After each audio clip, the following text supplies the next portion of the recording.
The left starts sweating when we start FOIAing. Judicial Watch is responsible for cleaning up to 2 million names from the voting rolls. We exposed the Fauci gang was funding mutant virus gain-of-function research in Wuhan. Dare I say it, we say President Trump in exposing the Russia hoax against him. Never has so much government corruption faced so little government accountability.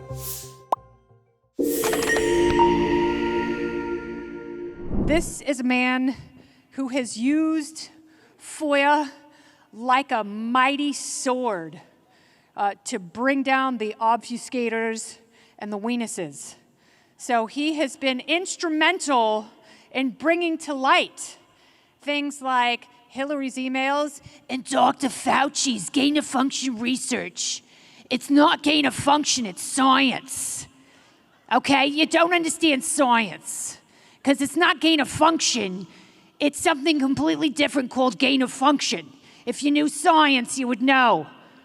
He is the founder of Judicial Watch, and thank goodness we have this man watching, because otherwise what happens in darkness will destroy us all. He is bringing the light. Let's bring some love for Tom Fitton.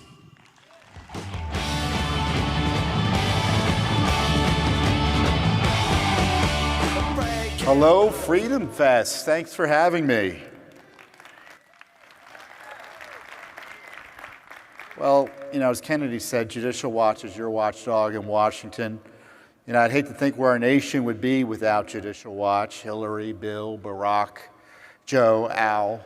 You remember Al Gore, right?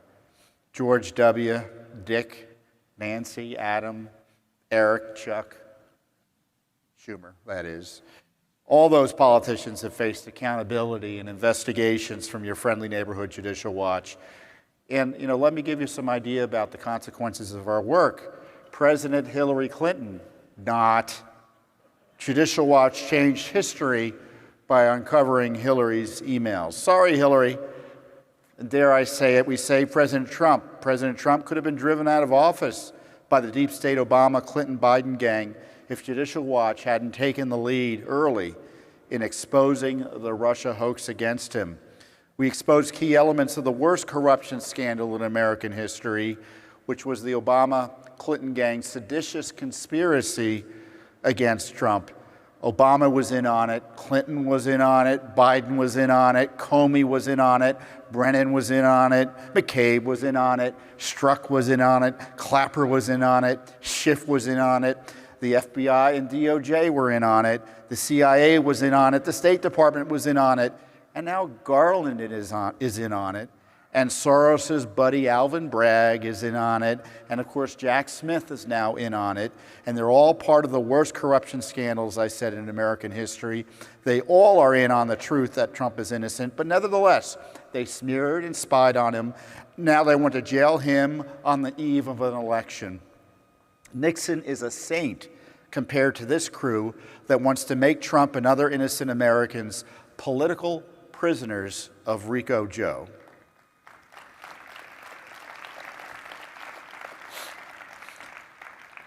The country would have been better off if Judicial Watch were special counsel.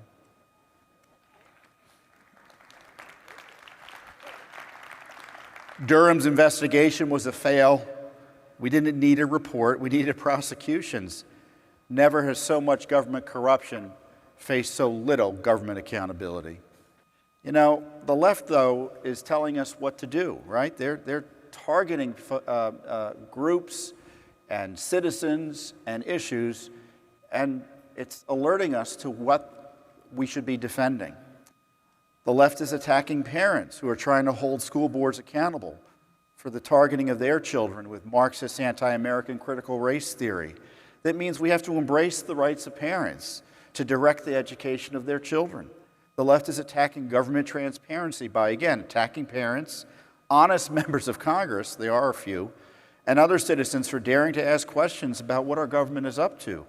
That means we should embrace and expand government transparency because big government and big corruption are the handmaidens of big government and big corruption and big secrecy are the handmaidens of big corruption. The left is attacking the courts. They hate Justice Thomas and other Supreme Court conservatives who want to apply the law rather than legislate from the bench, we must protect the courts from court packing and outright intimidation if we want to preserve the rule of law. The left is attacking the right to life, promoting abortion up until birth, and frankly, even beyond in some circumstances. That means we should embrace life, protect the unborn, and oppose the culture of death.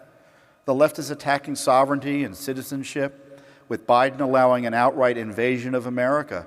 We should embrace the rule of law and immigration by securing our borders and requiring every illegal alien to return home. The left is attacking our children, pushing sex talk, transgender extremist ideology, and noxious politics in our schools. We should reject this demonic assault on the innocence of children and stand fast against leftist efforts to mutilate their bodies and minds.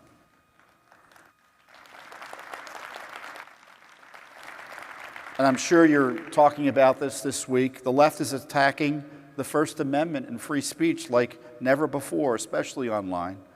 We should embrace the First Amendment and reject the politicized censorship of our God-given, let me say it again, God-given free speech rights, especially in the modern public square of the internet. And of course, the left hates the constitutional principle of equal treatment under the law, no matter your race. They promote racial discrimination, racial division, and blatant segregation. We should embrace equal treatment under the law and reject the repackaged malicious Marxism of critical race theory. And of course, the left is attacking elections, making it easier to steal elections with unsupervised voting, which is mass mail-in voting, no voter ID, and the counting of ballots for forever and a day. You know, it's not supposed to be an election month, it's supposed to be an election day, people. And if you raise questions about their schemes, as we've seen what they're doing with the January 6th prosecutions, they were literally trying to put you in jail. We should embrace secure elections that aren't rigged by big tech or the FBI. And of course, you know, the left is assaulting Judicial Watch. I had some skin cancer surgery last November, and a few hours after I get home, I'm recovering on the couch, FBI knocking at my door with a grand jury subpoena. Nice agents. They did tell me there was an Amazon package there too. But they hassled and abused me, the Justice Department under Biden, for 4 hours over Trump documents and what I had for lunch with President Trump at the White House.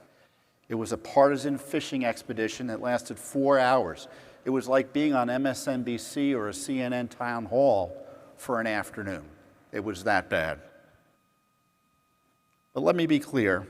The Bush administration, with its prosecution of Trump, is now officially a regime. I know because, as I said, I witnessed the abuse firsthand. I know it seems like things are dire, and I won't beat around the bush. They are. Our president is compromised by his family business, which is racketeering and money laundering.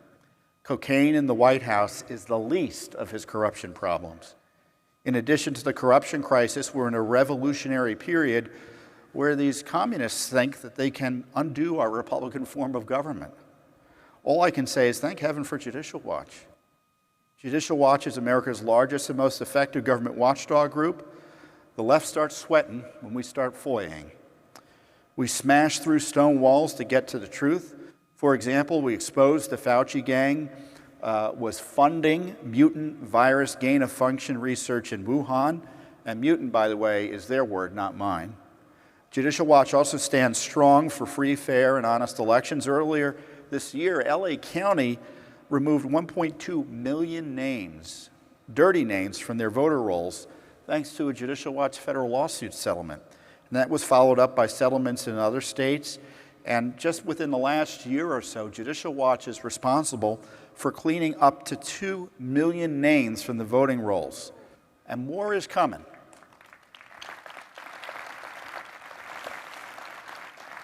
And we're in Illinois, challenging that state's law, allowing the counting of mail ballots that arrive up to 2 weeks after Election Day, even without a postmark. What on earth is going on in Illinois? Why does the left oppose voter ID, clean election rolls, and other basic security measures? I mean, do I have to tell you why? They want to be able to steal elections when necessary. If the left got their way, tens of millions of foreigners would be able to vote in our elections, just like they were able to do in local elections back in DC. That's right. They spent their time smearing conservatives in favor of foreign interference while giving the Russians and the Chinese ambassadors and illegal aliens the right to vote in DC. Heck, the Russian ambassador could be mayor of DC. Is that music for me? So Judicial Watch is on point in protecting the rule of law on all of these issues, whether it be elections, transparency, illegal immigration, censorship, you name it. When it comes to taking on government corruption, Judicial Watch is second to none. Judicial Watch is the model, and Congress has followed our lead, but they have to do more. Let me suggest to the House, we want accountability. That means criminal referrals, funding cuts, protection from illegal abuse, and firings. And what about impeachment? There's a lot of heavy lifting to do. I'm up for it, but it's lightweight if we take on the challenges together. Times are serious, folks. Our republic is tottering and could topple thanks to the new Marxist corruption affecting our politics. We have no choice but to win. You must be heroes of the republic. Stand strong. God bless you, and God bless America. Well done. Beautifully done. Tom Fitton. Let's hear it. I knew they would love it. I fought the Lord.